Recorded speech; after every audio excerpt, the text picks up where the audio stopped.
The porcelain cup shattered between them, coffee spilling like blood across the marble desk. Maria froze, sleeve pulled tight but not fast enough. Lorenzo saw the bruises, deep, finger-shaped, ugly. Who did this? His voice was quiet, dangerous. No one, she whispered, stepping back. The lie trembled in the air like glass about to break. Outside, Chicago's skyline glowed cold and distant. Inside, a silent war had just begun between a woman too afraid to speak and a man who'd decided she would never have to again. The city's most feared boss had just chosen his next enemy, a cop with a badge and no soul. Lorenzo Duca didn't believe in coincidences. At 6:47 a.m., he sat in his study overlooking the Chicago skyline, reading through financial reports that would bore most people to tears. But Lorenzo wasn't most people. He was a man who noticed everything. The tremor in someone's voice during negotiations, the half-second hesitation before a handshake, the way people's eyes darted when they lied. So when Maria Lopez walked into his office carrying his morning espresso, he noticed immediately her sleeve was pulled down too far. Not just down, deliberately stretched over, her knuckles clutched in her fist like she was trying to hold something together or hide something. "Good morning, Mr. Duca," she said softly, her voice barely above a whisper. It always was. In the 3 months she'd worked here, he'd never heard her raise her voice above normal conversation level. "Morning, Maria." He watched her approach his desk, her movements careful, practiced.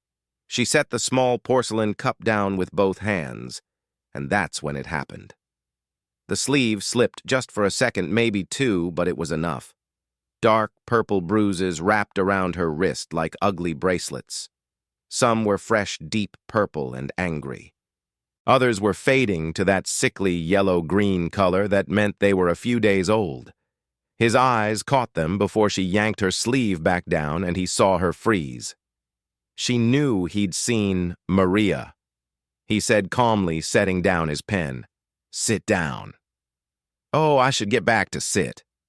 It wasn't loud. Lorenzo never needed to be loud. But something in his tone made people listen. She sat in the leather chair across from his desk, looking like she wanted to disappear into it. "What happened to your wrist?" "Nothing, sir. I'm just clumsy." She forced a laugh that sounded like breaking glass. "I bumped it on the cabinet door yesterday while cleaning."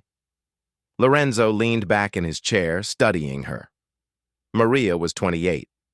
He knew from her employment file. Petite with dark hair usually tied back in a neat bun and brown eyes that rarely made direct contact.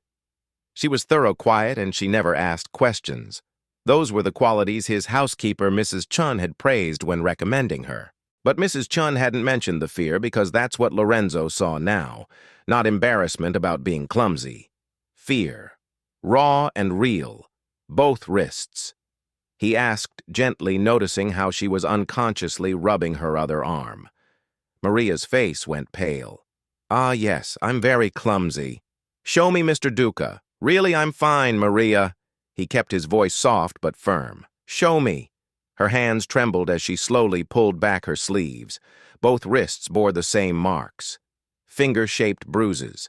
Someone had grabbed her hard. Recently, Lorenzo felt something cold settle in his chest. He had built an empire in the shadows of Chicago. He'd done things he wasn't proud of, made decisions that kept him awake some nights, but he had rules, lines he didn't cross. And one of those lines was simple. You didn't hurt people who couldn't fight back. Someone had hurt Maria. Someone had grabbed this woman hard enough to leave marks that looked days old, and she was terrified enough to lie about it. Who did this? Nobody. "I told you. Maria!" He leaned forward, resting his elbows on the desk. "I'm going to ask you one more time, and I want you to understand something. You work in my house under my roof. That means you're under my protection. Do you understand?" She looked at him with those frightened doe eyes, and for a moment he thought she might tell him. Her lips parted slightly, and he could see her weighing the options in her head. Then she stood up abruptly. "I really should get back to work." The breakfast dishes. Maria, but she was already backing toward the door. Thank you for your concern, Mr. Duca. I promise I'll be more careful. And then she was gone, practically fleeing from his office. Lorenzo sat in silence for a long moment, staring at the door she'd closed behind her. Then he picked up his phone and called the one person in this house he trusted as much as himself. Mrs. Chun, my office now. 3 minutes later, his housekeeper appeared. Patricia Chun had worked for the Duca family for 30 years. She was 62, sharp as a blade, and one of the few people who wasn't afraid to tell Lorenzo when he was being an idiot. "You bellowed," she said dryly, closing the door behind her. "Maria, tell me about her." Mrs. Chen's expression shifted immediately to concern. "What happened?" "She's hurt. Bruises on both wrists, finger marks. She's terrified, and she's lying about it." Jesus. Mrs. Chin sank into the chair Maria had just vacated. "I didn't know. I swear, Lorenzo, I didn't know. What do you know about her personal life?" "Not much. She keeps to herself. I know she was married, but she's divorced now. She needed work badly when she applied. I could tell. Good references from her previous employer, a family on the North Shore. They moved to Connecticut, and she couldn't go with them." "Why did she need work badly?" Mrs. Chin shrugged. "Divorce is expensive. She mentioned once that she was living with her sister temporarily trying to get back on her feet." Lorenzo drummed his fingers on the desk. "Find out where she goes after work. Don't follow her yourself. Have Marco do it." "Discreet. I want to know where she lives, who she talks to, and if anyone's bothering her. You think it's the ex-husband? I think someone grabbed her hard enough to leave bruises and she's too scared to report it." He met Mrs. Chen's eyes. "Nobody touches my people, Patricia. Nobody." Mrs. Chin nodded slowly. She'd seen this side of Lorenzo before, the protective, almost paternal instinct that kicked in when someone under his care was threatened. For all his dark dealings, Lorenzo Duca had a code. "I'll talk to her," Mrs. Chin offered. "Maybe she'll open up to another woman. Do that, but carefully. She's already spooked." Lorenzo turned back to his computer, but his mind was elsewhere. "And Patricia, have security pull the footage from the cameras outside the property. Every angle going back 2 weeks. You think someone followed her here?" "I think," Lorenzo said quietly, "that Maria Lopez is running from something, and I intend to find out what."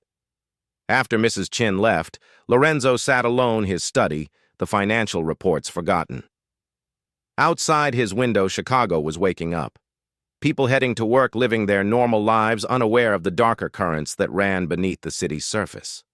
Somewhere in the city, someone had hurt, Maria had grabbed her, scared her, made her afraid to ask for help. Lorenzo Duca picked up his phone again this time, calling his head of security. "Tony, I need you to run a background check, quietly. Maria Lopez employed here as a maid. I want everything. Where she lived, who she was married to, any police reports, restraining orders, anything that might explain why she's terrified. How fast do you need it?" Lorenzo looked at the closed door of his office, remembering the fear in Maria's eyes. Yesterday he ended the call and sat back in his chair. Outside, the sun was rising over Lake Michigan, painting the sky in shades of orange and gold. Inside Lorenzo's chest, something darker was rising too. Someone had made a mistake. They'd hurt someone under his protection. And Lorenzo Duca always made sure mistakes were corrected. Tony Messina had been Lorenzo's head of security for 12 years. He tracked down thieves, handled threats, and once found a rat in the organization before the man could do real damage. But searching for information on a scared maid, that was a first. By noon, he was knocking on Lorenzo's study door with a manila folder in hand. "That was fast," Lorenzo said, gesturing him inside. It wasn't hard. Tony dropped the folder on the desk. His expression was grim. "You're not going to like it." Lorenzo opened the folder. Inside was a photograph of a man in a Chicago Police Department uniform, broad-shouldered, sandy blonde hair, cold blue eyes, and a smile that didn't reach them. Officer Derek Mitchell, Tony said. "Married Maria Lopez 6 years ago. Divorced, finalized 8 months back. He's stationed at the 14th District. Works patrol, but he's got connections. His uncle is a deputy chief.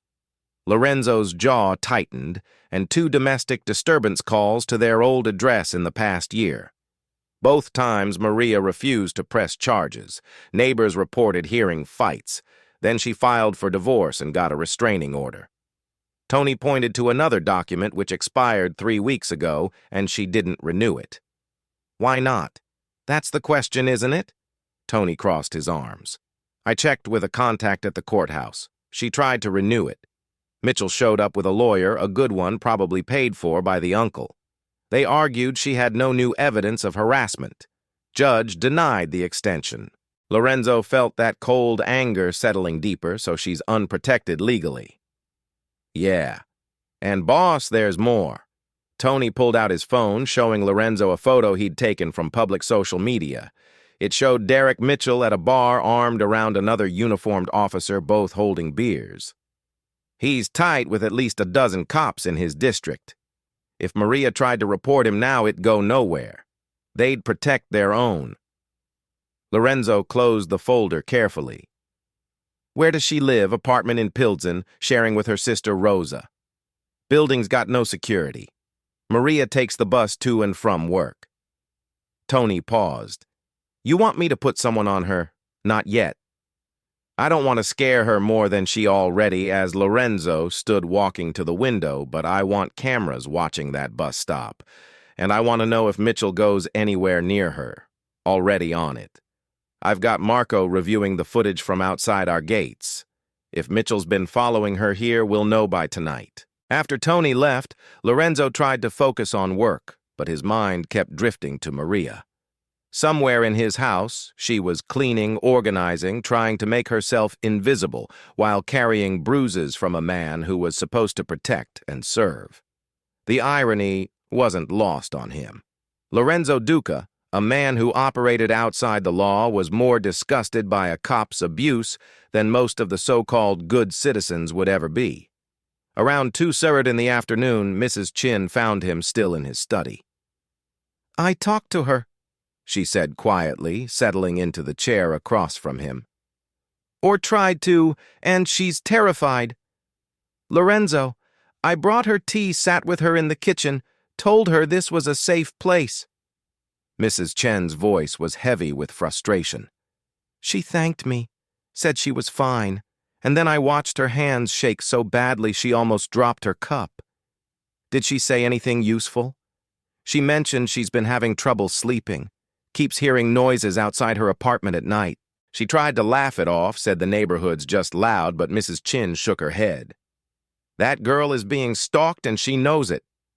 Lorenzo's phone buzzed. A text from Marco, his lead surveillance tech. You need to see this. Coming up now. 2 minutes later, Marco arrived with his laptop. He was young 26 with nervous energy and skills that made him invaluable. He set the laptop on Lorenzo's desk and pulled up security footage. This is from 3 days ago, Marco said, clicking play. 6:47 p.m. Maria's leaving through the side gate. The footage showed Maria walking out, her purse clutched tight to her chest. She looked around nervously before heading down the street toward the bus stop. Watch, Marco said, forwarding the footage 30 seconds. A dark blue sedan rolled slowly past the gate. The driver wore sunglasses despite the evening hour. And though the angle wasn't perfect, Lorenzo could make out sandy blonde hair. That's him, Tony said from the doorway. Lorenzo hadn't heard him come in. Ran the plates registered to Derek Mitchell. He's following her from work, Mrs. Chen breathed. That son of a... There's more. Marco interrupted, clicking to another file. Yesterday, same time, the same car, the same slow crawl past the property. This time, the footage from a different camera caught the moment when the car stopped at the bus stop where Maria waited. She saw it, and even through the grainy footage, Lorenzo could see her body language change. Shoulders hunched, head down, hands gripping her purse like a lifeline. The car sat there for 3 minutes. Just sat there idling while Maria stood frozen on that corner. Then it drove away. He's not touching her, Marco explained. He's smart, just watching, reminding her he knows where she works when she leaves where she goes. It's intimidation. It's terrorism. Lorenzo said coldly. He's hunting her. Mrs. Chin stood abruptly, her usual composure cracking. We need to do something. We can't just watch this happen. We're not going to. Lorenzo looked at Tony. I want to know everything about Derek Mitchell. Where he lives, where he drinks, who his friends are, what time he takes his morning coffee. I want his schedule, his habits, his secrets. His uncle's a deputy chief, Tony reminded him. If we move against a cop, I know what he is. Lorenzo's voice was quiet, but it carried weight, which is why we're going to be very, very careful. We're not going to touch him. Not yet. Then what are we doing? Lorenzo looked back at the frozen image on the screen. Maria small and scared on that street corner while a predator circled. We're watching, we're learning, and we're documenting everything. He turned to Marco. I want cameras on every route Maria takes. I want footage of every time Mitchell follows her, watches her, intimidates her. I want dates, times, and locations. Building a case, Tony asked. Building ammunition, Lorenzo corrected. Mitchell thinks he's untouchable because of that badge. He thinks Maria is alone. He thinks wrong. Mrs. Chin moved to the door, then paused. What do we tell Maria? Nothing. Not yet. Lorenzo sat back down at his desk. If we tell her we're watching him, she'll panic. Might do something unpredictable right now. She needs to act normal, keep coming to work, keep her routine. She's suffering, Mrs. Chun protested. I know, Lorenzo's voice softened. But if we move too fast, we might make things worse. Mitchell's not stupid. He's staying just inside the law. We need him to make a mistake. After they left, Lorenzo sat alone with the security footage still playing on the laptop. He watched Maria's frightened posture, saw how small she tried to make herself. Derek Mitchell thought he could hurt someone with impunity because he wore a badge. He was about to learn that some shadows had teeth. That evening, Lorenzo sat in his private study nursing a glass of whiskey he hadn't touched. The ice had long since melted. His eyes were fixed on the multiple monitors Marco had set up showing different camera angles from around the property and nearby streets. At 6:43 p.m., his phone rang. Marco. Boss, you need to come down to the security room now. Lorenzo didn't ask questions. He took the elevator down to the basement level where his security operations were housed, a room most of his household staff didn't even know existed. Marco was there with Tony. Both men's faces grim. 3 large monitors displayed paused footage. We went back further, Marco said without preamble. 2 weeks of footage from every camera we have access to. Plus I hacked into the traffic cameras at the intersection near our property and the bus stop Maria uses. Show me, Lorenzo said, setting his glass down on the console. Marco clicked play on the first monitor. This is from 11 days ago. The footage showed a bus stop 3 blocks from Lorenzo's mansion. Maria stood there alone, checking her phone. Then the blue sedan appeared, pulling up to the curb. Derek Mitchell got out, still in his police uniform. Maria saw him and immediately started walking away fast. Mitchell followed. Watch, Marco said quietly. The traffic camera caught what happened next. Mitchell caught up to Maria, grabbed her arm, spinning her around. Even without audio, Lorenzo could see she was pleading with him. Mitchell leaned in close, saying something, his grip on her arm visible and tight. When Maria tried to pull away, he grabbed her other arm, too. Lorenzo's hands curled into fists. The confrontation lasted maybe 90 seconds. Then Mitchell released her, suddenly got back in his car, and drove away. Maria stood there on the sidewalk, trembling, rubbing her arms. The bruises, the ones Lorenzo had seen that morning. This is where they came from. There's more, Tony said. Show him Tuesday. Marco switched to another file, different angle, same bus stop, but this time it was raining. Maria had an umbrella, and she was practically running to the stop. Mitchell's car was already there waiting. This time when he got out, he didn't wait for her to see him. He intercepted her, blocking her path. She tried to go around him. He moved with her, backing her against the bus shelter. His hand came up, not hitting, but pointing, jabbing toward her face as he spoke, threatening. A bus pulled up. Maria saw her escape and darted around Mitchell, practically jumping onto the bus. Mitchell watched it drive away, then got back in his car. "And yesterday?" Marco said, his voice tight with anger. "This is the worst one." The third video showed Maria leaving Lorenzo's property through the side gate. She looked exhausted, probably from a long day of work. She was checking her phone, not paying attention. Mitchell appeared from around the corner on foot this time, not in his car. Maria gasped. Lorenzo could see it even without sound and backed up against the gate. Mitchell advanced, trapping her there. This time, he wasn't just grabbing her arm. He had both hands on her shoulders, pushing her back against the iron bars of the gate. He was in her face close enough that Maria had turned her head to the side. She looked terrified. Tears were streaming down her face. The confrontation lasted longer this time, 3, maybe 4 minutes. At one point, Mitchell's hand moved to her throat, not choking, but resting there, a threat, a reminder of his power. Finally, someone else appeared on the sidewalk, an elderly man walking his dog. Mitchell immediately stepped back, his whole demeanor changing. He nodded politely at the stranger, then walked away casually like nothing had happened. Maria slid down the gate to sit on the sidewalk, her whole body shaking with sobs. Lorenzo felt something crack inside his chest. The professional distance he usually maintained, the cold calculation that made him effective, it was burning away, replaced by pure rage. "Turn it off," he said quietly. Marco paused the video. The room was silent except for the hum of computers. "He's been doing this for weeks," Tony said. "Maybe longer. Those are just the times we caught on camera.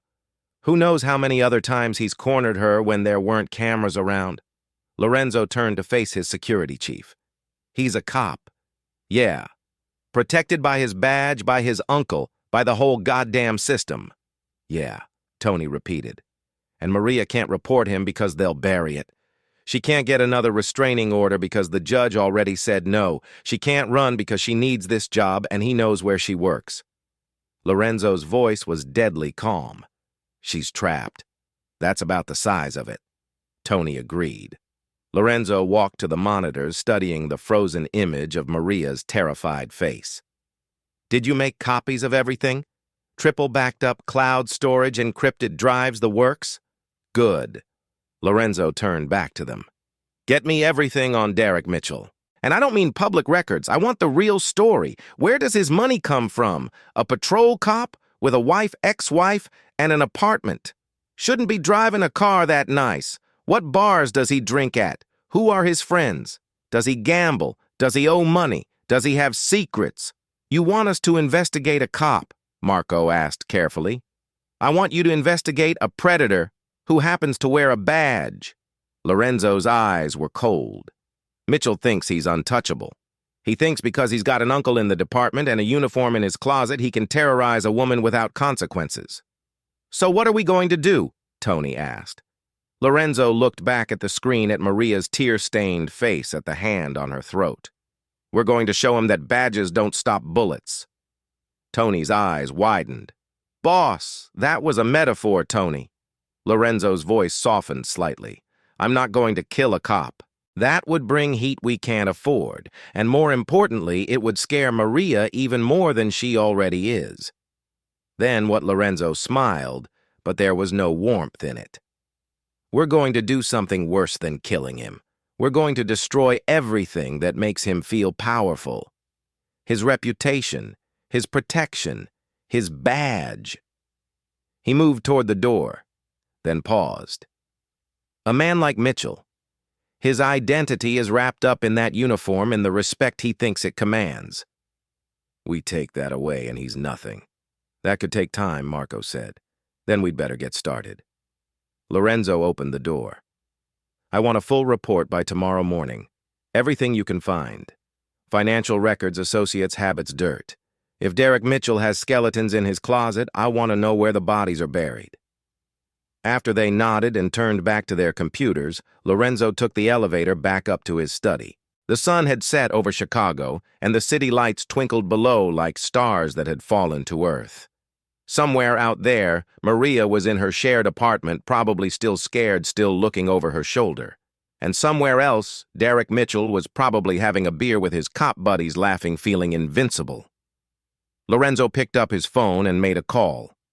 "Consoliere," he said when Frank Russo answered. "We need to talk.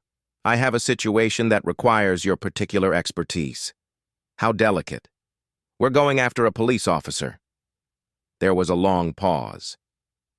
"I'm listening," Good Lorenzo said, "because we're going to need to be very, very careful about this." He hung up and stared out at the city. Derek Mitchell had made a crucial mistake. He'd hurt someone under Lorenzo Duca's protection.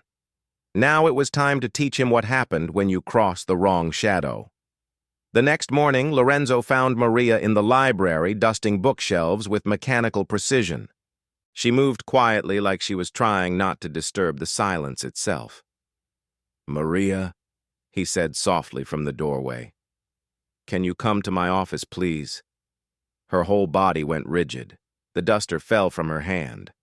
I'm not finished here yet, Mr. Duca. I can come later if now, please." He kept his voice gentle but firm. "It's important." She followed him down the hallway like someone walking to their execution. Her hands were clasped together so tightly her knuckles were white. When they reached his office, he gestured to the chair across from his desk, the same one she'd fled from 2 days ago. "Sit down, Maria." She sat on the very edge of the chair, ready to bolt at any moment. Lorenzo closed the door and moved to his desk, but he didn't sit. Instead, he leaned against it, trying to make himself less intimidating. It probably didn't work. He was 6'2" and built like someone who could handle himself in a fight. But he tried. "I'm going to ask you something," he said quietly. "And I need you to be honest with me. Can you do that?" Maria's eyes were fixed on her lap. "Yes, sir. Who's hurting you?" "Nobody. I told you I'm just Maria." He waited until she looked up at him. Her eyes were filled with unshed tears. "I know you're scared. I know you think if you tell me the truth, something bad will happen. But I need you to trust me."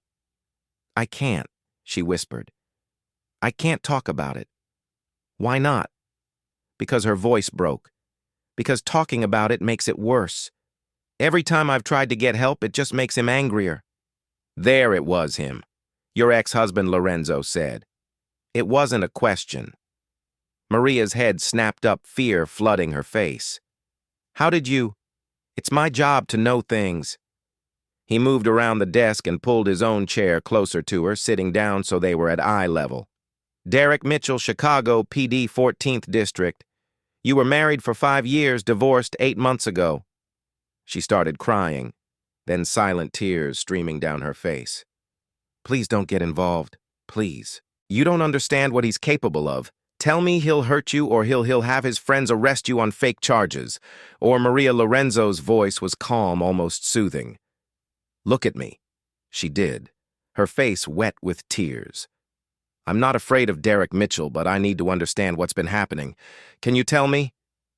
For a long moment she said nothing. Then like a dam breaking, it all came pouring out. "He won't leave me alone," she sobbed. "I thought when the divorce was final I'd be free. I got a restraining order.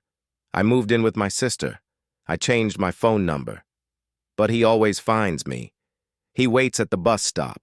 He follows me to work.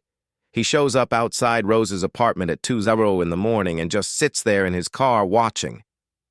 Lorenzo felt his jaw tighten, but he kept his expression neutral.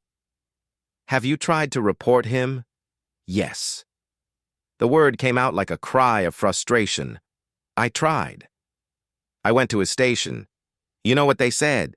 They said Derek was a good officer. That I was probably exaggerating because I was bitter about the divorce.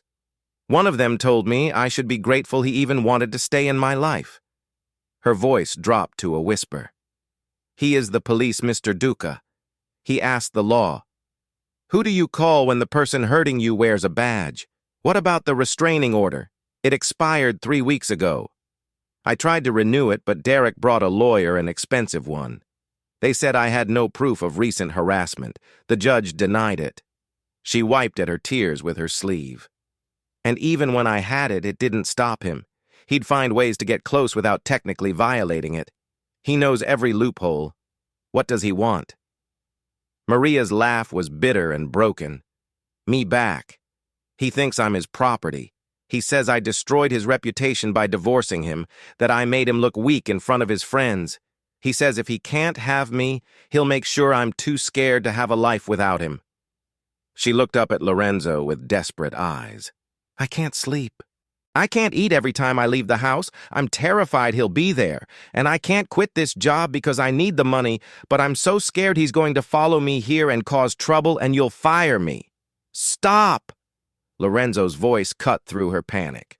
I'm not going to fire you. But Maria listened to me very carefully.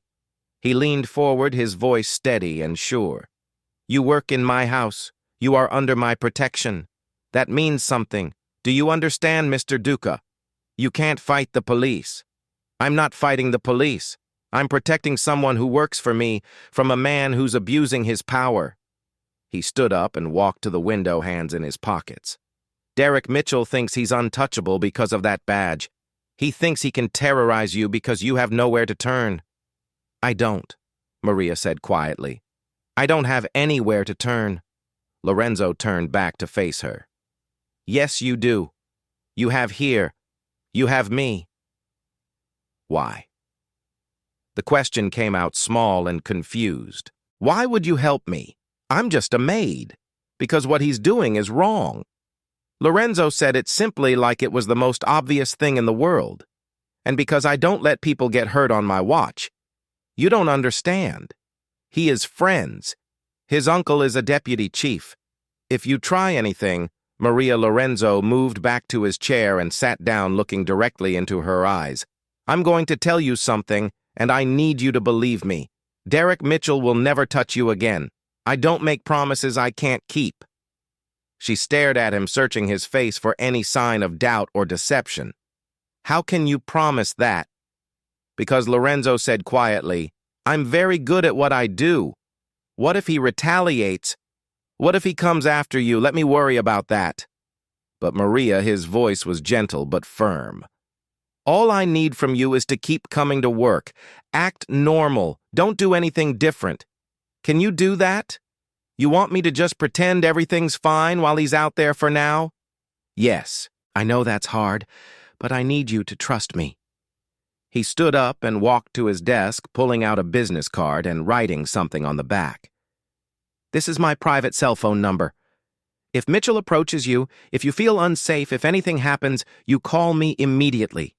Day or night. Understand? Maria took the card with shaking hands. Mr. Duca, I don't know what to say. You don't have to say anything. He opened the office door for her. Just know that you're not alone anymore. After she left, Lorenzo stood at his window watching her walk back toward the kitchen. Her shoulders were still tense, her movements still careful, but something had shifted. She'd told someone the truth. She'd asked for help, and Lorenzo Duca had every intention of delivering it. He picked up his phone. Tony, we're moving to the next phase. I want everything on Mitchell by this afternoon, and I mean everything. Frank Russo arrived at the mansion at 3:00 that afternoon, walking into Lorenzo's study with the confidence of a man who'd been the family's consigliere for 20 years. He was 60, silver-haired, sharp-eyed, and had kept the Duca organization out of federal prison more times than anyone could count. You want to go after a cop, Frank said without preamble, settling into the leather chair. Have you lost your mind? Good afternoon to you, too. Frank Lorenzo poured them both a scotch. And I don't want to go after him. I have to. No, you don't. Frank took the glass but didn't drink. You want to. There's a difference. Walk me through this. Lorenzo handed him the manila folder. Frank opened it, studying Derek Mitchell's photograph with the practiced eye of someone who evaluated threats for decades. Cop young, connected. Frank looked up. His uncle's a deputy chief. Vincent Mitchell, 30 years on, the force runs the 14th and 18th districts. Jesus, Lorenzo. Frank tossed the folder on the desk. You're talking about touching someone in a family that bleeds blue. You understand what that means? I understand that he's been stalking and assaulting one of my employees for months. Your maid, Frank clarified. Not your daughter, not your sister. A maid you've known for 3 months. Lorenzo's eyes flashed with anger. Does that matter in terms of risk assessment? Yes, it absolutely matters. Frank leaned forward. Listen to me. If we move on this cop, if we even look at him wrong and something happens to him, the entire Chicago PD will be breathing down our necks. They'll investigate every business you own, every associate you have, every transaction you've made in the last decade. They'll want blood. I'm aware of the risks. Are you? Frank's voice rose slightly. Because I don't think you are. We've worked hard to keep a low profile. We don't make headlines. We don't attract attention. We operate in the shadows, and that's how we survive. He gestured at the folder. This is stepping into the light and painting a target on our backs. So I should do nothing. Lorenzo's voice was dangerously quiet. Let him keep terrorizing her. I'm saying you need to think about this strategically, not emotionally. Frank finally took a sip of his scotch. What's the end game here? You scare him off. Fine, but if he's as connected as you say, he'll come back with friends. You hurt him. The heat will be incredible. You kill him. Frank shook his head. That's a war we can't win. Lorenzo stood and walked to his laptop, turning it around so Frank could see the screen. Watch this. He played the footage from 2 days ago. Derek Mitchell backing Maria against the gate, his hand on her throat, her tears, her terror. Frank watched in silence. When it ended, his expression had changed slightly, but his voice remained cautious. It's bad. I'm not saying it isn't. But Lorenzo, think about what you're risking here. Think about all the people who depend on this organization staying off law enforcement's radar. I am thinking about them. Lorenzo closed the laptop. I'm thinking that if word gets out that someone can hurt people under my protection without consequences, we look weak. We look like we can be pushed around by the police. Frank emphasized, this isn't some rival family or a business competitor. This is law enforcement. This is a criminal with a badge. In the eyes of the law, there's no difference. A dead cop is a dead cop, and they will never stop looking for who did it. Lorenzo turned to face his consigliere. I'm not going to kill him, Frank. Then what are you going to do? I don't know yet, Lorenzo admitted. That's why you're here. To help me figure out how to handle this without bringing the kind of heat you're worried about. Frank was quiet for a long moment, studying Lorenzo's face. You're really not going to let this go, are you? Would you? If someone was hurting someone you'd promise to protect. Frank sighed heavily. Show me everything you have on him. For the next hour, Lorenzo walked Frank through all the evidence. The surveillance footage, the background check, the restraining order, Maria's confession. Frank listened, asked questions, and made notes on a legal pad. His uncle's the real problem. Frank finally said, Vincent Mitchell has juice in this city. He's friends with the mayor, the superintendent, half the city council. If we go after Derek and the uncle gets involved, we're talking about institutional protection. So how do we neutralize that? You're asking the wrong question. Frank tapped his pen against the pad. The question isn't how to neutralize it. The question is how to make sure we never have to. Meaning we don't touch Derek Mitchell. Not physically, not even close. Frank's eyes gleamed with a strategic mind that had kept the organization safe for 2 decades. We make him radioactive. We make it so his own department wants nothing to do with him. Lorenzo felt a spark of understanding. Go on.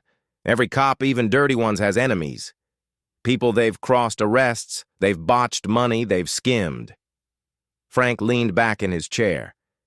We find his vulnerabilities not to hit him to expose him. We let the system eat its own internal affairs and the media and anyone else who might have a grudge. Frank smiled coldly.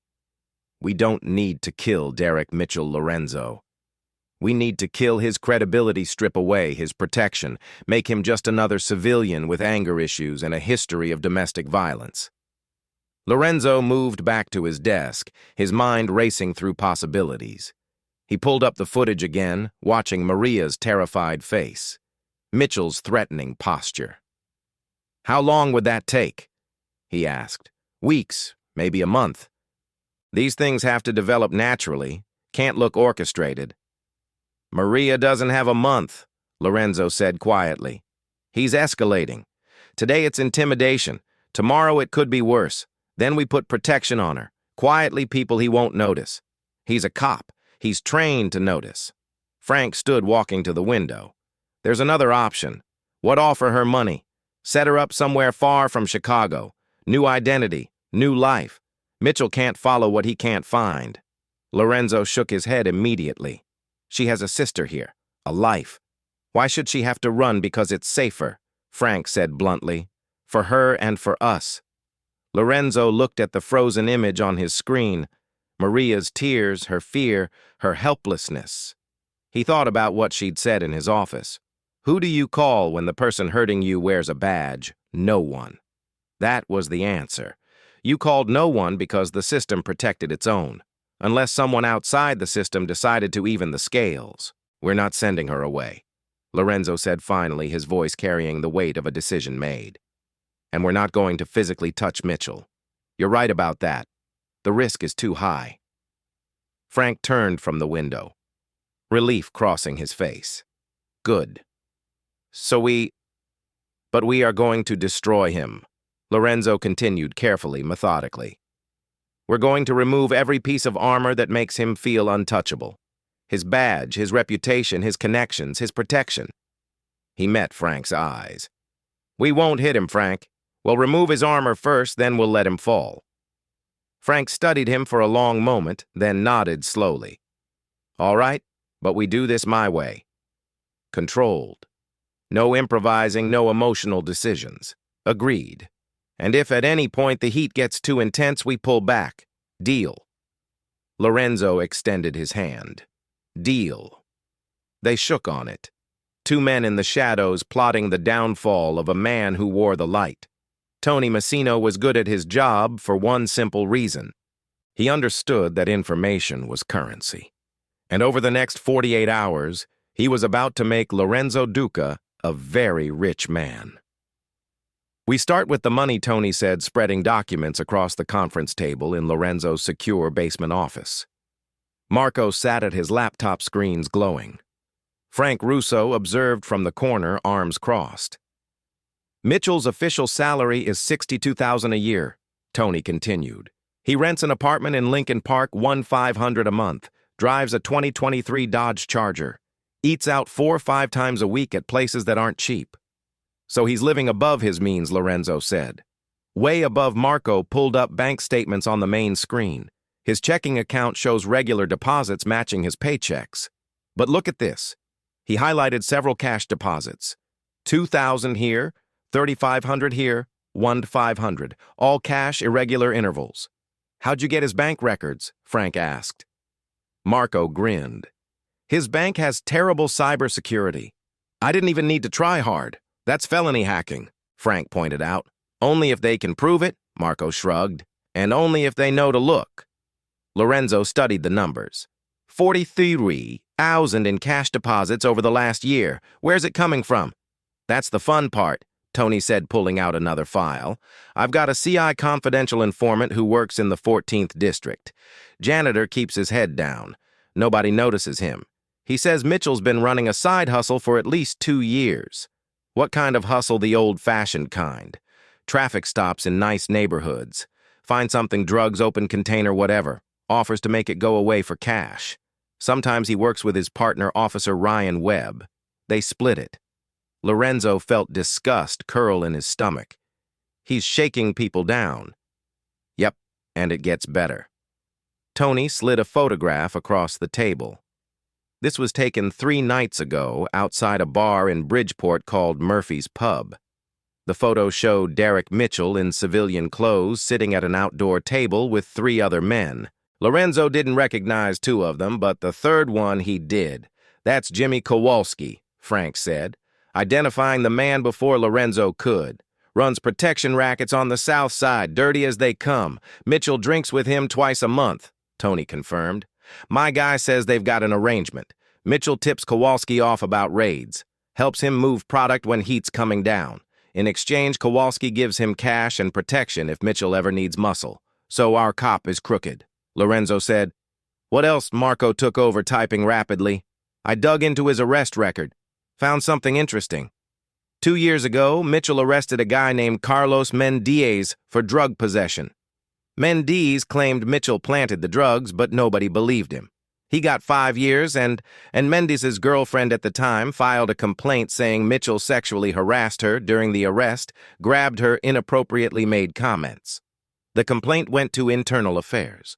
Marco pulled up a document. Guess who investigated it? His uncle Frank Guest. Close.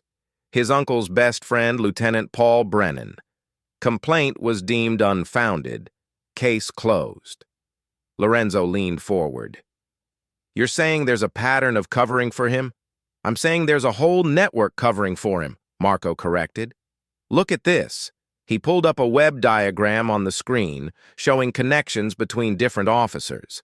Derek Mitchell sat at the center with lines connecting to at least 8 other names. These are all cops in his district or nearby districts, Marco explained. They drink together, work security jobs together, their wives or friends. It's a tight group.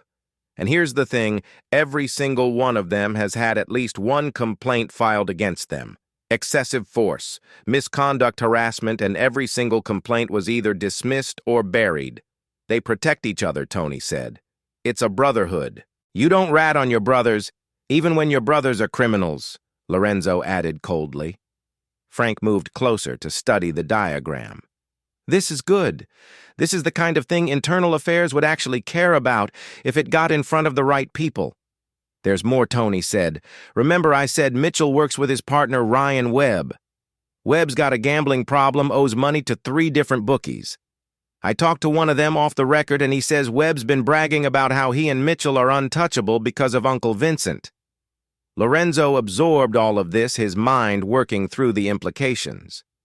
Derek Mitchell wasn't just an abusive ex-husband. He was a corrupt cop operating within a corrupt system protected by family connections and a network of dirty officers who all covered for each other. What about the uncle, Lorenzo asked. Vincent Mitchell. What do we know about him, Tony gasped. That's trickier. He's clean as far as I can tell. Real Boy Scout type. Or at least he appears to be. 30 years on the Force Commendations Community Service Awards. If he knows his nephew is dirty, he's either ignoring it or doesn't want to believe it. Or he's better at hiding his own dirt, Frank suggested. Maybe Tony didn't sound convinced, but I've had people digging and Vincent Mitchell's record is spotless. He's either genuinely clean or he's been very, very careful. Lorenzo stood and walked around the table, studying the evidence spread before him. Financial records showing unexplained income. Photographs of Mitchell meeting with known criminals, a pattern of complaints mysteriously disappearing, a network of corrupt officers protecting each other. This is good work, he said finally, but it's not enough. If we drop this on Internal Affairs right now, they'll investigate. Sure, but Mitchell's got friends. They could make it go away. So what do we need, Marco asked. We need something undeniable. Lorenzo said, something so bad that even his uncle can't cover for him. Something that forces the department to act or risk public outrage. Like what? Lorenzo thought about Maria's tear-stained face, about the hand on her throat, about how many other women Mitchell might have hurt over the years. We need to find his other victims, Lorenzo said quietly. We need to prove this isn't an isolated incident. We need to show a pattern so clear that anyone who tries to cover for him becomes complicit. Tony nodded slowly. I'll put feelers out. See if anyone else has complained about him officially or unofficially. And keep digging into his finances, Lorenzo added. Every cash deposit, every unexplained expense, build a timeline. If he's been dirty for 2 years, prove it month by month.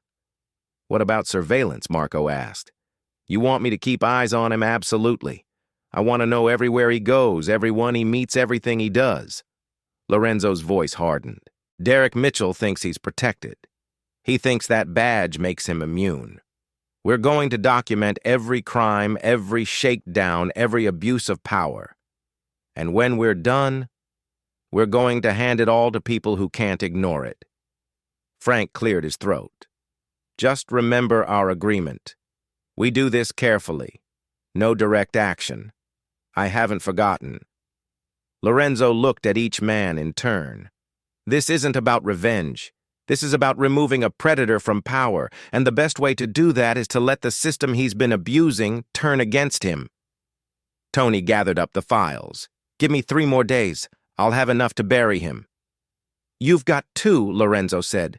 Maria is scared enough. I don't want to drag this out longer than necessary. After they left, Lorenzo sat alone in the dim conference room surrounded by evidence of Derek Mitchell's crimes. Frank lingered by the door. You know this could still blow back on us, the consigliere said quietly. I know, and you're doing it anyway. Yes. Frank studied him for a moment, then nodded. Just make sure it's worth it. After he left, Lorenzo looked at the photograph of Mitchell with his criminal associates drinking and laughing like they didn't have a care in the world. Soon, he thought. Very soon, you're going to care. Maria found out on the 3rd day. She was cleaning the 2nd-floor hallway when she heard voices drifting from Lorenzo's study. The door was slightly ajar, and she shouldn't have listened. She knew that. But when she heard Derek's name, she froze. Financial records show consistent deposits from shakedowns, Tony's voice said. And we've got photos of him meeting with Jimmy Kowalski twice last month. Good, Lorenzo replied. What about other victims working on it? I've got someone reaching out to Maria's hand flew to her mouth. They were investigating Derek. They were actually investigating him. Panic seized her chest like a vice. She dropped the cleaning supplies and ran, not thinking, just moving down the stairs and toward the kitchen. But Mrs. Chun was there, and one look at Maria's face made the older woman reach for her. Honey, what's wrong? He's investigating Derek, Maria gasped. Mr. Duca is investigating him. He can't, Mrs. Chun. He can't do that. Derek will know. He always knows. Mrs. Chen's expression shifted from concern to understanding. Come with me. No, I need to. Mrs. Chen's firm tone cut through her panic. Come with me now. She led Maria to Lorenzo's study and knocked. When Lorenzo opened the door and saw Maria's tear-stained face, his expression immediately softened. Leave us, he said to Tony, who quickly gathered his files and left. Mrs. Chin squeezed Maria's shoulder, once then followed Tony out, closing the door behind her. Lorenzo guided Maria to a chair. She sat, but immediately stood again, too agitated to be still. You can't do this, she said, her voice shaking. Please, Mr. Duca, please stop looking into Derek. Maria, you don't understand. Her voice rose desperation, making her bold. He'll find out. He has friends everywhere. Someone will tell him, and when he finds out someone's investigating him, he'll know it's because of me. He'll know. I told you. Lorenzo remained calm, his voice steady. Sit down. I can't sit. I need you to promise me you'll stop. Please. Tears streamed down her face. He'll kill me. You don't know what he's like when he's angry. He'll. Maria Lorenzo stepped closer, not touching her, but close enough that she had to look at him. Breathe. She tried. Failed. Her breath came in short, panicked gasps. Look at me, Lorenzo said firmly. Look at me and breathe. Something in his voice, the calm certainty, cut through her panic. She met his eyes and took a shuddering breath. Good, he said. Again she breathed once, twice. The panic began to recede, leaving exhaustion in its wake. Now sit, Lorenzo said gently. This time she did sinking into the chair like her legs couldn't hold her anymore. Lorenzo sat across from her, leaning forward with his elbows on his knees. How much did you hear? He asked. Enough. You're investigating his finances. You're looking for other victims. Her voice dropped to a whisper. Mr. Duca, if he finds out, he won't. You can't know that. Yes, I can. Lorenzo's voice was absolutely certain, because we're being careful. Very careful. Derek Mitchell won't know anyone's looking at him until it's too late to matter. Maria shook her head frantically. You don't understand how connected he is. His uncle is a deputy chief. I know. And Derek has friends throughout the 14th district who cover for him. I know that too. Lorenzo's expression was calm, almost gentle. Maria, I wouldn't have started this if I couldn't finish it safely. There is no safe. She stood again, pacing. Don't you see? Every time I've tried to get help, it's made things worse. When I filed the restraining order, he followed me for 2 weeks straight. When I went to his station to complain, he showed up at my sister's apartment that same night. He always escalates. Always. That's because before you were alone, Lorenzo said quietly. She stopped pacing. What you were alone, Maria? Fighting a system designed to protect him. But you're not alone anymore. He stood, and for the first time since she'd met him, she saw something in his eyes that wasn't the cold calculation of a businessman. It was personal. You're under my protection now. That means something. But why? The question burst out of her. Why are you doing this? I'm nobody. I'm just a maid. Why would you risk? Because what he's doing is wrong. Lorenzo said it simply like it was the most obvious thing in the world. Because you work in my house, which means you're my responsibility. And because, he paused, seeming to choose his words carefully, because I don't let people get hurt on my watch. Maria wanted to believe him. God! She wanted to believe him so badly it hurt. But fear was a living thing inside her chest, clawing and desperate. You don't know what you're starting, she whispered. Yes, I do. Lorenzo moved to stand in front of her. And when he looked at her, it wasn't the way an employer looked at an employee. It was the way someone looked at a person they'd sworn to protect.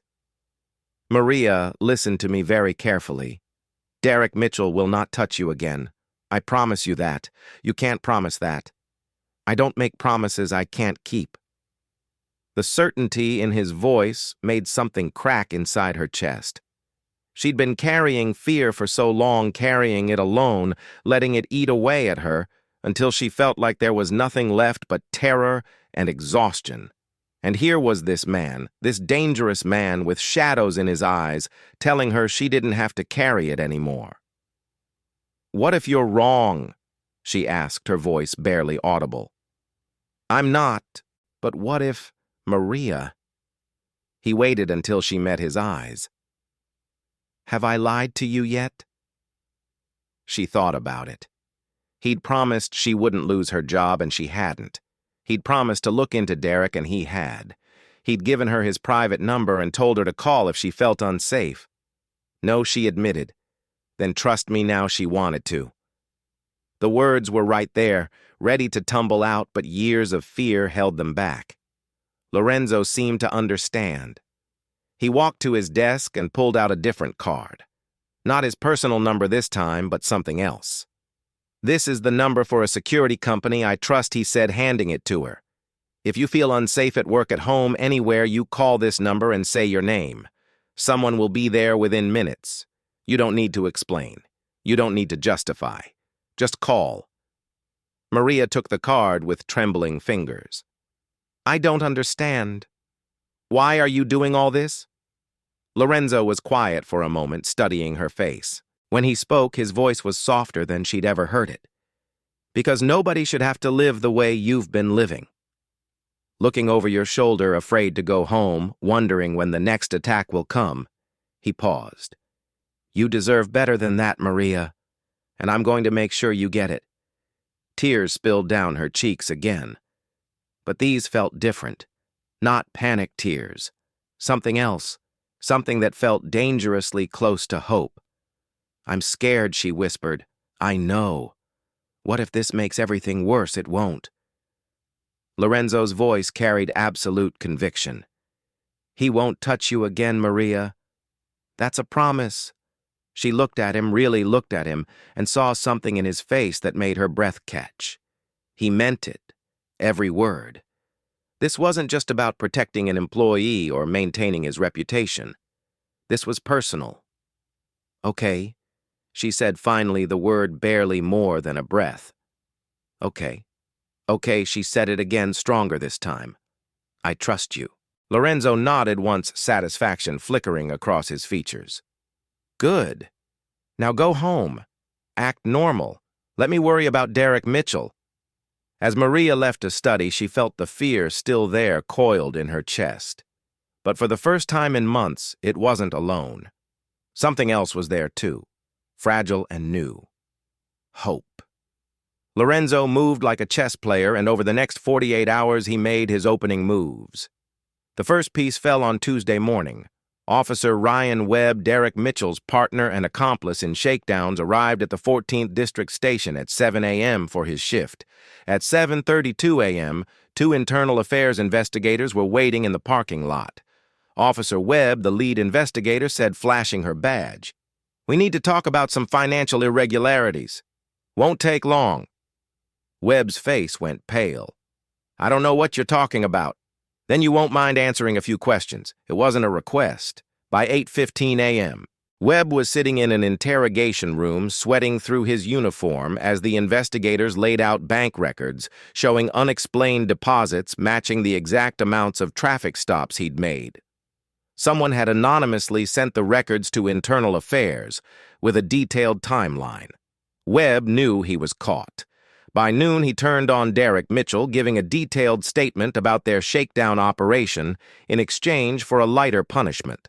Lorenzo received a text from his source inside the department at 12:47 p.m. First domino down, Webb is singing. The second piece fell that same evening. Marco had been busy using encrypted networks and anonymous proxies. He'd uploaded a carefully curated package of information to 3 whistleblower websites and 2 Reddit communities dedicated to police accountability. Nothing that could be traced back to Lorenzo's organization, just enough to create questions. The post read, "Chicago PD Officer Derek Mitchell, badge number 4729, 14th District, $43,000 in unexplained cash deposits over 18 months, regular meetings with known criminal Jimmy Kowalski, multiple domestic violence complaints mysteriously dismissed. Someone should ask why." Attached were bank statements with account numbers partially redacted for privacy. Enough to verify authenticity, not enough to be illegal. Photos of Mitchell meeting with Kowalski. Public records of dismissed complaints. By midnight, the post had 2,000 upvotes and 300 comments. Local activists were tagging Chicago news outlets. A reporter from the Tribune had already started making calls. The third piece fell on Wednesday afternoon, and it was the most devastating. Jimmy Kowalski, Mitchell's criminal contact and protector, was arrested at 3:30 p.m. outside his gym in Bridgeport. The charges: possession with intent to distribute weapons violations and conspiracy. The arrest wasn't random. Lorenzo had made a single phone call to a federal prosecutor he'd met years ago during a charity event. The prosecutor was clean ambitious and had been trying to nail Kowalski for years. Lorenzo had simply pointed him toward a warehouse where Kowalski stored product. Anonymous tip, Lorenzo had said, "Worth checking out." The prosecutor checked. Found enough cocaine to put Kowalski away for a decade. Never questioned where the tip came from. With Kowalski in custody and facing serious time, Derek Mitchell had just lost his criminal backup, his source of side income, and his muscle. By Wednesday evening, Derek Mitchell felt the ground shifting beneath his feet. He sat in his apartment scrolling through the Reddit posts about him, his jaw clenching tighter with each comment. His phone buzzed. Ryan Webb's name appeared on the screen. "What the hell did you tell IA?" Derek demanded when he answered. "I'm sorry, man. I'm sorry. They had everything. Bank records, dates, amounts. You gave me up. I had to. They were going to charge me with Derek hung up." His hands were shaking with rage. Someone was coming after him. Someone with resources. Someone who knew things they shouldn't know. His phone buzzed again. This time it was his uncle, Derek. Vincent Mitchell's voice was cold. "My office tomorrow morning. 8 a.m. Uncle Vince?" "I can explain." 8 a.m. The line went dead. Derek threw his phone across the room. It shattered against the wall. Everything was falling apart, and he didn't understand how or why. Ryan had cracked. Kowalski was arrested. His finances were suddenly public knowledge, and worst of all, the stories were spreading. People were asking questions. He thought about Maria, about that job of hers at the Duca mansion, about how this all started after he'd been following her there. A cold suspicion began forming in his mind. Thursday morning, Lorenzo received a full report from Tony. Internal Affairs has formally opened an investigation into Mitchell, Tony said, reading from his phone. They're interviewing everyone who's worked with him. Webb's statement gave them probable cause to dig deeper, Good Lorenzo said. What about the Uncle Vincent Mitchell is distancing himself publicly anyway? Word is he's furious. Feels his nephew made him look bad. Tony looked up. Mitchell's been reassigned to desk duty pending the investigation. No badge, no gun, no patrol. Lorenzo felt satisfaction settle in his chest. The first phase was complete. Derek Mitchell's armor was cracking. What about his network, Frank asked from his position by the window. The other dirty cops who protect him scattering like rats, Tony reported. Nobody wants to be associated with him now that IIA is watching. 2 officers have already requested transfers to different districts. Marco looked up from his laptop and the media circling. I've got alerts set up for his name. 3 local news sites have picked up the story. One's calling him Chicago's dirty cop problem. Channel 7 is running a segment tonight about police accountability. Lorenzo stood and walked to the window overlooking the city. Somewhere out there, Derek Mitchell was watching his world crumble, feeling the fear and helplessness that Maria had lived with for months. He's going to retaliate, Frank warned. Men like Mitchell don't go quietly. When they feel cornered, they lash out.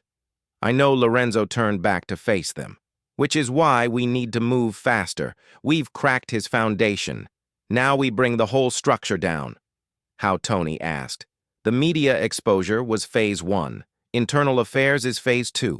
In Lorenzo's eyes were cold and calculating. Phase 3 is making sure everyone in the city knows exactly what Derek Mitchell is. Not a cop, a predator who had behind a badge. That's a big play, Frank said cautiously. He's escalating his surveillance on Maria. Marco interjected, pulling up new footage. Look at this from yesterday. The screen showed Derek's car parked across the street from Maria's apartment building. He'd sat there for 3 hours just watching, waiting. Lorenzo felt anger ignite in his chest. Mitchell was getting desperate, which made him dangerous. We need to move now, Lorenzo said. Tony, contact every news outlet that's covering the story. Feed them more. Give them the restraining order Maria filed. Give them the complaints from other women that were dismissed. Make them understand this isn't just about corruption. It's about a violent man who used his badge to terrorize people. That could expose Maria, Frank warned. We'll keep her name anonymous. But the story needs to be told. Lorenzo's voice was firm. Derek Mitchell needs to become radioactive, so toxic that even thinking about helping him becomes career suicide. Tony nodded. I'll make the calls and increase security around Maria. Lorenzo added, if Mitchell's going to break, he's going to do it soon. I want eyes on her apartment, on her route to work everywhere she goes. After they dispersed, Lorenzo sat alone in his study. The pieces were moving exactly as he'd planned. Mitchell's protection was crumbling. His allies were abandoning him. His secrets were becoming public knowledge. But Frank was right about one thing. Cornered animals were dangerous, and Derek Mitchell had just become very, very cornered. Friday morning at 6 a.m., Chicago woke up to a storm. The Tribune ran the story on their front page, Chicago Cop's Dark Secret. Years of abuse, corruption, and cover-ups exposed. Channel 7 led their morning broadcast, with it the anchor's voice grave. A Chicago police officer is at the center of a growing scandal involving domestic violence, corruption, and a pattern of abuse that was allegedly covered up by his department for years. The Sun-Times went even harder. Badge of dishonor. How Derek Mitchell used police power to terrorize women and profit from crime. And they all dropped at the same time, 6 a.m., coordinated, devastating. Lorenzo had made sure of it. At the Duca mansion, Maria stood frozen in the kitchen, staring at the television mounted on the wall. Mrs. Chun had turned it on for the morning news, and now they both watched in stunned silence. The screen showed Derek's police photograph next to images of court documents, bank statements, and the now infamous photo of him meeting with Jimmy Kowalski. Sources tell us that Officer Mitchell deposited over $40,000 in unexplained cash over an 18-month period, the reporter said. Additionally, multiple women have come forward anonymously to describe a pattern of harassment and intimidation by Mitchell, including one ex-wife who obtained a restraining order against him before it expired earlier this year. Maria's hand flew to her mouth. They were talking about her, but they weren't using her name. Lorenzo had kept his promise. The Chicago Police Department's Internal Affairs Division has opened a formal investigation, the reporter continued. But critics are asking why it took public pressure to force action when complaints about Officer Mitchell have been filed and dismissed for years. Mrs. Chin reached over and squeezed Maria's hand. "It's working," she whispered. "He's losing. On screen." They cut to footage of Derek's precinct, where reporters had gathered outside the building. A spokesperson stood at a podium looking uncomfortable. "The allegations against Officer Mitchell are being taken very seriously," the spokesperson read from a prepared statement. "He has been placed on administrative leave pending a full investigation. The Chicago Police Department does not tolerate corruption or abuse of power in any form." Maria felt tears streaming down her face, but these weren't tears of fear. They were something else entirely: relief, disbelief, hope. By 8:00 a.m., the story had gone viral. Our Chicago PD was trending on Twitter. Local activists were organizing a press conference. The mayor's office was fielding calls from angry citizens demanding accountability. And in the 14th District Station, Derek Mitchell's former colleagues were in full panic mode. "This is a disaster," one sergeant muttered to another in the break room. "If they dig deeper, they're going to find all of us. Nobody talk to reporters," another officer warned. "And nobody defend Mitchell. He's radioactive now. Anyone who goes near him is going down with the ship." The union representative who planned to defend Mitchell suddenly had scheduling conflicts. The lawyer his uncle had hired returned his retainer. The officers who used to drink with him twice a week weren't returning his calls. Derek Mitchell had become a pariah overnight. At City Hall, Deputy Chief Vincent Mitchell sat in his office with his head in his hands. His phone wouldn't stop ringing. Reporters, Internal Affairs, the superintendent, the mayor's office. Everyone wanted answers. His nephew had destroyed his reputation. 30 years of service, and now people were questioning whether Vincent had been covering for Derek all along. "I didn't know," he kept saying to anyone who would listen. "I didn't know the extent of it." But the truth was more complicated. He'd known Derek had problems. He'd known about the complaints.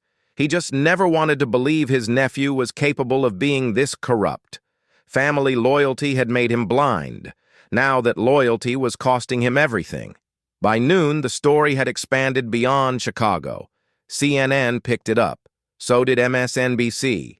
How one police officer's abuse of power reveals systemic failures in law enforcement accountability became the narrative. Social media exploded with commentary.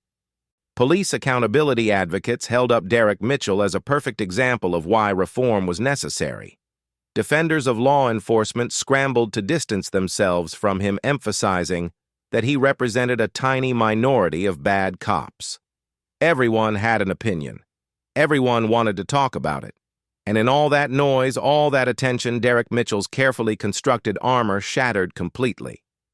At 2:17 p.m., Lorenzo received the call he'd been waiting for.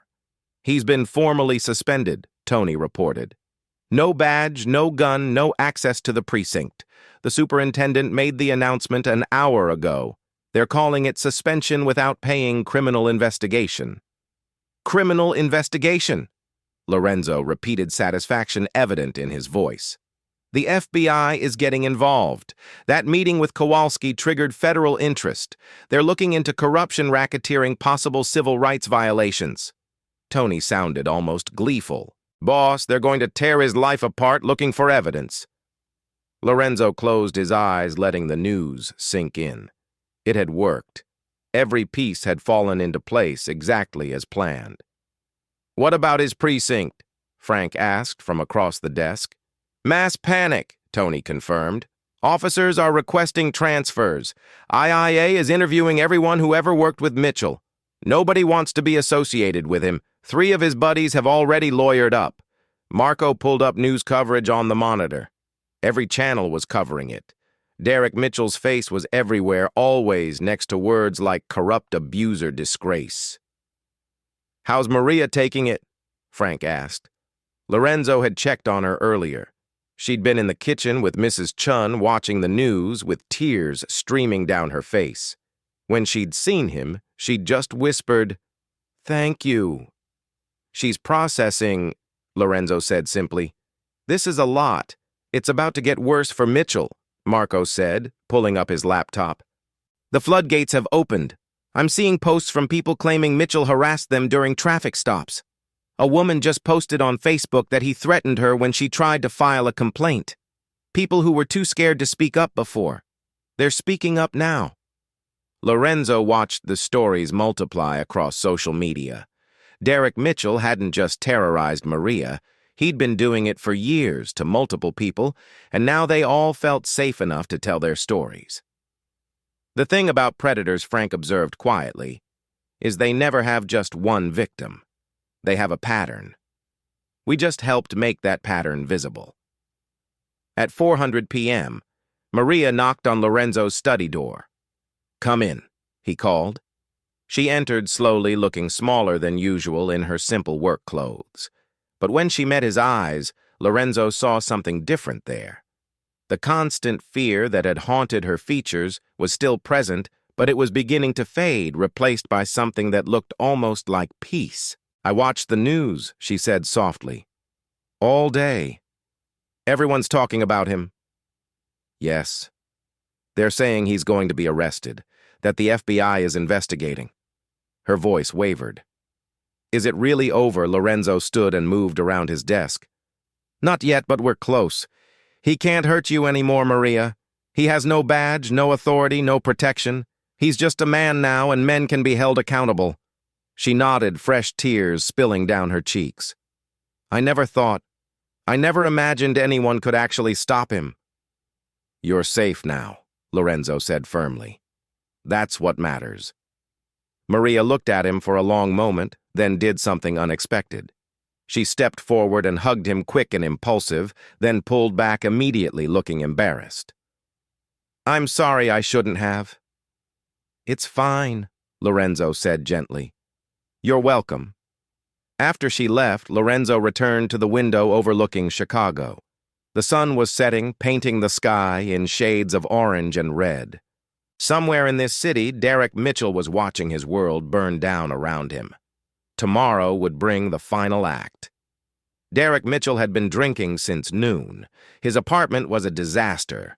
Empty beer bottles on the counter, his phone shattered against the wall, the TV playing endless loops of his public humiliation. Every channel, every site, his face everywhere labeled a predator, a corrupt cop, a disgrace. By 6:00 p.m., Saturday evening, rage had burned through the alcohol, leaving something cold and desperate behind. This was Maria's fault. All of it. If she hadn't divorced him, hadn't run away, hadn't gotten that job with whoever the hell was protecting her, now none of this would have happened. She destroyed his life, and she was going to answer for it. He pulled on his jacket, grabbed his keys, and headed for the door. No badge, no gun, but he didn't need them. He just needed to make her understand what she'd done, what she'd taken from him. What Derek didn't know was that Lorenzo had been 3 steps ahead. 2 blocks from Maria's apartment building in Pilsen, an unmarked surveillance van sat in the parking lot of a closed laundromat. Inside, Tony Messina monitored 3 screens showing different angles of Maria Street. Movement, Marco said from the passenger seat. Blue sedan heading east on 18th Street. Tony leaned forward, squinting at the screen. That's him. You sure positive? Same car he's been using to stalk her. Tony picked up his phone and made a call. He's moving. Get ready. 4 blocks away, Detective Sarah Chun of the Chicago Police Department sat in her own unmarked car with her partner, Detective Mike Torres. Both were good cops, the kind who actually cared about justice, not protecting bad officers. Lorenzo's source had carefully selected them for this operation. "Heads up," Sarah said, ending the call. "Target is inbound." "You think he's actually stupid enough to approach her?" Mike asked. "Desperate people do stupid things." Sarah checked her service weapon, making sure it was secured. And this guy's got nothing left to lose. At the Duca mansion, Lorenzo stood in his security room, watching the feeds Marco had rigged. He could see Maria's apartment building, the street, the surveillance positions. Everything was in place. Frank stood beside him, arms crossed. "You're sure about this?" "He's been watching her building for 3 days, Lorenzo said calmly. "He's running out of money, out of friends, out of options. Cornered predators always go back to their victims. It's all they know, and if he doesn't show, then we wait." Lorenzo's eyes never left the screens, but he'll show. Men like Mitchell can't help themselves. Maria sat in her sister Rose's apartment, trying to focus on the book in her lap. She couldn't. Every sound from outside made her jump. Every car door, every footstep. "You should eat something," Rosa said from the kitchen. "I'm not hungry, Maria. You need to." "You need." Rosa stopped mid-sentence. They both heard it. A car engine idling outside their building. The same sound that had haunted Maria for months. Maria's hands started shaking. She reached for her phone, finding Lorenzo's private number. At 6:27 p.m., Derek Mitchell parked across the street from Maria's building. He sat there for a moment, staring at the second-floor window where he knew she lived. Light was on. She was home. He could see shadows moving behind the curtains. Good. He got out of the car and crossed the street, his stride purposeful, angry. The building's front door wasn't locked. It never was in this neighborhood. He climbed the stairs 2 at a time, muscle memory guiding him to apartment 2C. He pounded on the door. "Maria, I know you're in there." Inside, Maria backed away from the door, phone clutched to her chest. Rosa moved in front of her. "Protective." "Go away, Derek," Rosa shouted. "We're calling the police." "I am the police." He pounded harder. "Maria, open this door right now. We need to talk about what you've done." In the surveillance van, Tony spoke urgently into his radio. "He's at the door making threats. Officers move in." "Copy that," Sarahin responded. "We're 2 minutes out." Derek kept pounding. "You ruined my life. Everything I worked for, my career, my reputation. You took it all. You think you can just hide in there." His hand went to the door knob, rattling it violently. "I will break this door down, Maria. I will. Derek Mitchell." Sarah Chen's voice cut through his threats like a blade. She stood at the top of the stairs with her partner, both with badges visible, both with their hands near their weapons. "Step away from the door now." Derek spun around, his face contorting with rage. "You don't understand. I understand you're violating a harassment order and making terroristic threats." Sarah interrupted. "Hands where I can see them. There's no restraining order. It expired. A new one was filed this morning," Mike Torres said, moving to Derek's other side, blocking his escape. "Emergency protective order granted by Judge Williams at 10 a.m. You were served by email, which you've apparently ignored." Derek's face went white. "I didn't. I never got." "Hands behind your back," Sarah ordered, pulling out handcuffs. "This is bullshit. You can't. I'm a cop." "You are a cop," Mike corrected, grabbing Derek's arm. "Right now you're just another criminal. Get your hands off me." Derek tried to pull away, and that was the mistake Sarah had been waiting for. "Resisting arrest," she said calmly, and both detectives moved in. The struggle was brief. Derek was outnumbered, and for all his rage, he was just one man against 2 trained officers. Within seconds, he was face first against the wall, hands scuffed behind his back. And that's when the news crews arrived. Lorenzo had made an anonymous tip to 3 local news stations 15 minutes earlier. Chicago cop Derek Mitchell is about to violate a protective order. If you want the story be at address at 6:30 p.m., they'd come. They always did. Channel 7's camera caught Derek being walked out of the building in handcuffs, screaming obscenities. Channel 5 got footage of him being pushed into the back of the patrol car, still shouting about how this was all a setup, how he was being framed. The Sometimes photographer captured the perfect shot. Derek Mitchell, former police officer in handcuffs, his face twisted with rage and humiliation, being arrested in the same neighborhood where he'd terrorized his ex-wife for months. By 7:00 p.m., the footage was everywhere. The city watched a fallen cop's final moment, and the reaction was immediate. Social media erupted with comments ranging from satisfaction to outrage that it had taken this long. Local activists held an impromptu press conference praising the arrest. The mayor's office released a statement about accountability and justice. Derek Mitchell, who had once felt untouchable, had fallen about as far as a person could fall, and the entire city had watched it happen. In the security room, Lorenzo watched the news coverage with quiet satisfaction. Beside him, Frank allowed himself a small smile. "It's done," Frank said. "Not quite." Lorenzo pulled out his phone. "But close." At Maria's apartment, she sat on the couch with Rose's arms around her, both of them crying. Not from fear this time, from relief, from disbelief, from the overwhelming sensation of a weight. Finally, lifting her phone, buzzed. A text from Lorenzo. "It's over. He can't hurt you anymore." Maria read it through her tears and felt something she hadn't felt in over a year. Safe. Outside, the blue and red lights from the patrol cars painted the street in alternating colors. Neighbors had gathered, watching the scene unfold, whispering to each other about the cop who'd finally been arrested. And somewhere in the back of that patrol car, Derek Mitchell sat in handcuffs, his world destroyed, understanding, too late, that he'd made a fatal mistake. He'd hurt someone under Lorenzo DeLuca's protection. And in Chicago, that was the one thing you never did. Monday morning arrived with unexpected sunshine. Maria came to work early, as she always did. But for the first time in months, she didn't check over her shoulder every few steps. She didn't skin the street for Derek's blue sedan. She didn't feel her heart hammering against her ribs with every approaching car. Derek Mitchell was in Cook County Jail, denied bail due to flight risk and the severity of charges. The FBI was building their case. The news had moved on to other stories, but the damage was permanent. Derek Mitchell's life as he knew it was over, and Maria Lopez could finally breathe.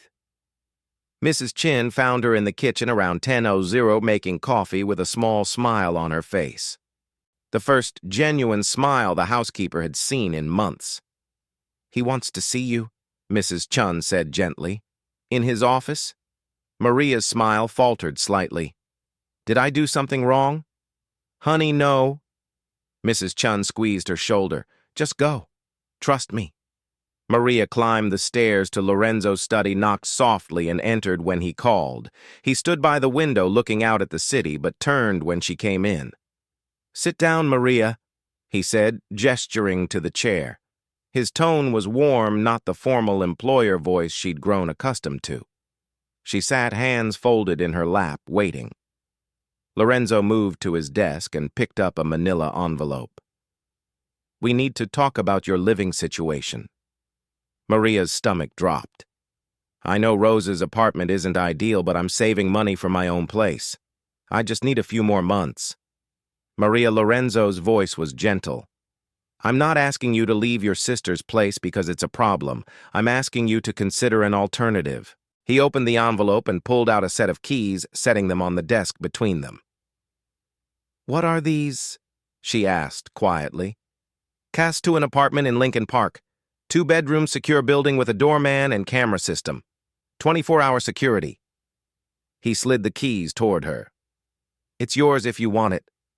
Maria stared at the keys like they might bite her.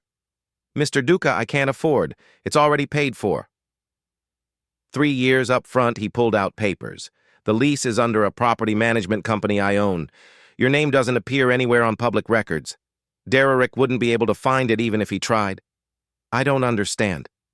Her voice was barely a whisper.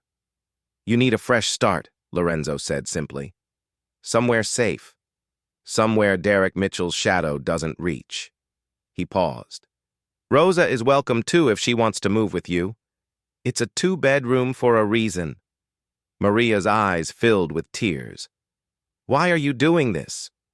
Lorenzo leaned back in his chair, studying her. Because you deserve to feel safe in your own home. Because you've spent too long looking over your shoulder, his voice softened. Because no one in this house gets hurt ever. That includes after they leave for the day. The tears spilled over.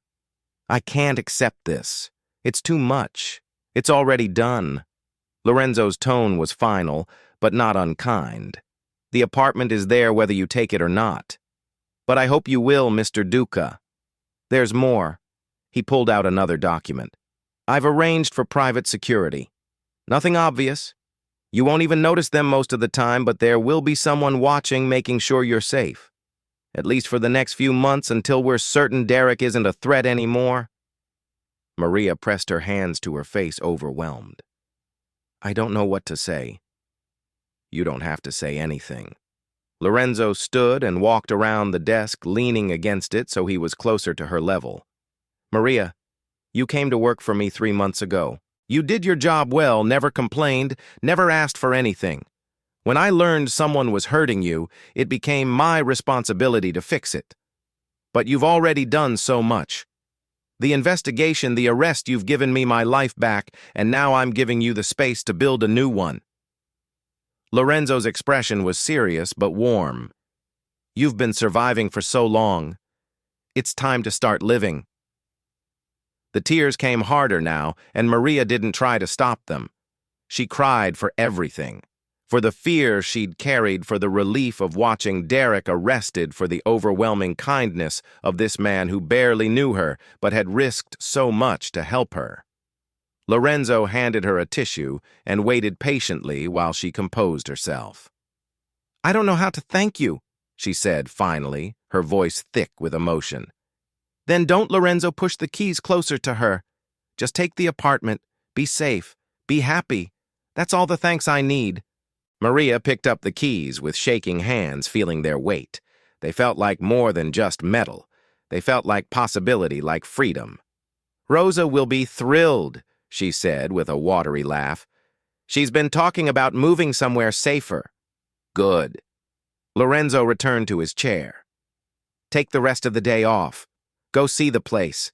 If you need anything, furniture, supplies, whatever, Mrs. Chun has a company credit card. Get what you need. Mr. Duca, I can't, Maria.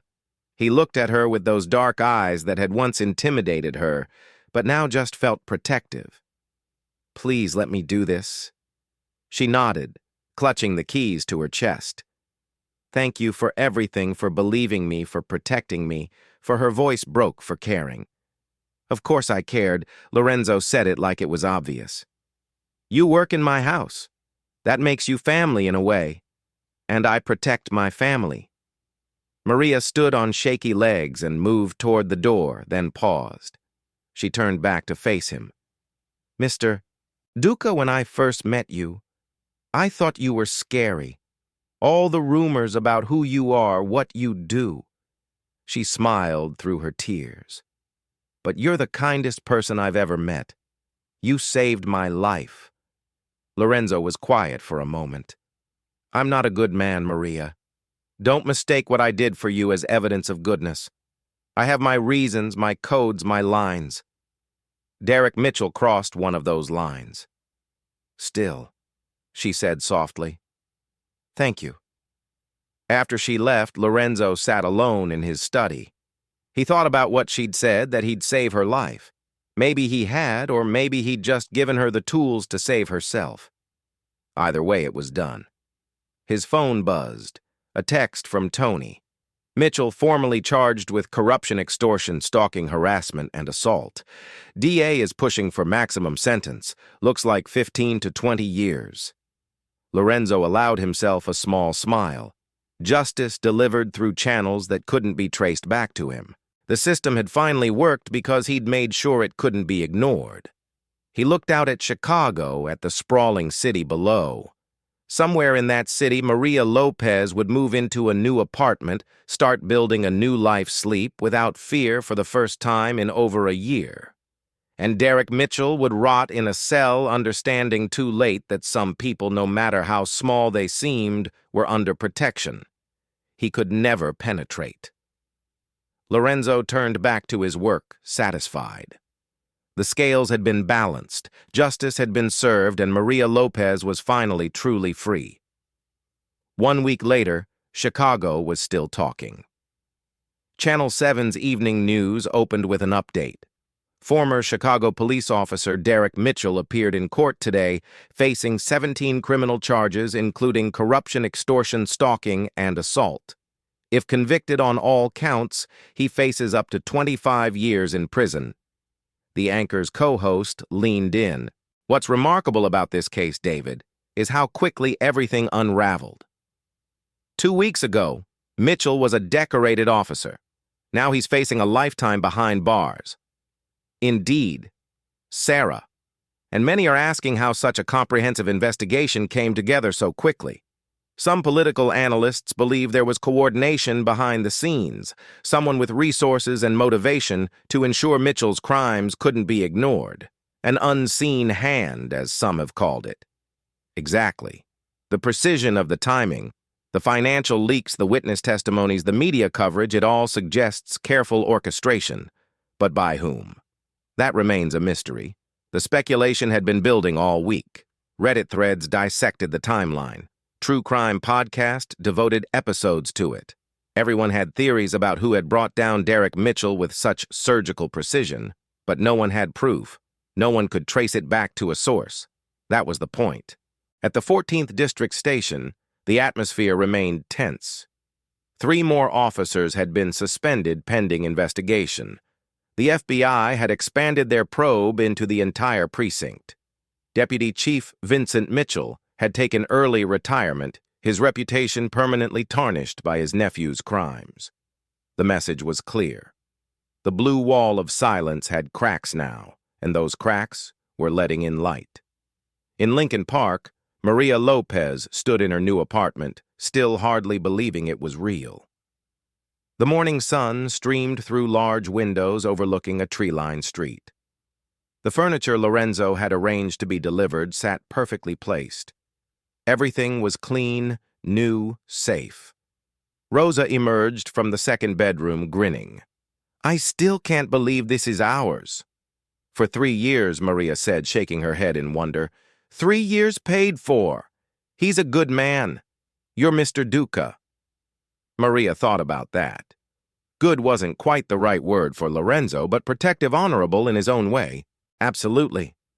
At 7:30 a.m., Maria left her new apartment and walked to the bus stop. No one followed her. No blue sedan appeared. No shadow of fear crawled up her spine. For the first time in over a year, Maria Lopez walked through Chicago without looking over her shoulder. The doorman had greeted her warmly. A jogger passed by with a friendly nod. A woman walking her dog smiled. Good morning. Normal interactions. Normal life. Maria felt tears prick her eyes but refused to let them fall. She was done crying, done being afraid, done letting Derek Mitchell take up space in her head. She was free. At the Duca mansion, Lorenzo stood on his private balcony overlooking the sprawling grounds and the city beyond. The morning air was crisp autumn approaching. He held a cup of coffee. He made himself a rare moment of solitude before the day began. His phone buzzed, a text from Tony. Mitchell's lawyer tried to negotiate a plea deal. DA said, "No, they're going to trial. They want to make an example of him." Lorenzo smiled faintly and pocketed the phone. "Admiring your work." Frank Russo's voice came from behind him. The consigliere stepped onto the balcony, his own coffee in hand. "Ensuring it's complete," Lorenzo corrected. "The city's buzzing. Everyone wants to know who took down the untouchable cop. Let them wonder." Frank leaned against the railing, studying Lorenzo's profile. "You know this sets a precedent. Word will get out. Not the details, but the message that you protect your people. Good. You're not worried that will make you a target. Every victim with a powerful abuser might come knocking. Lorenzo was quiet for a moment, considering.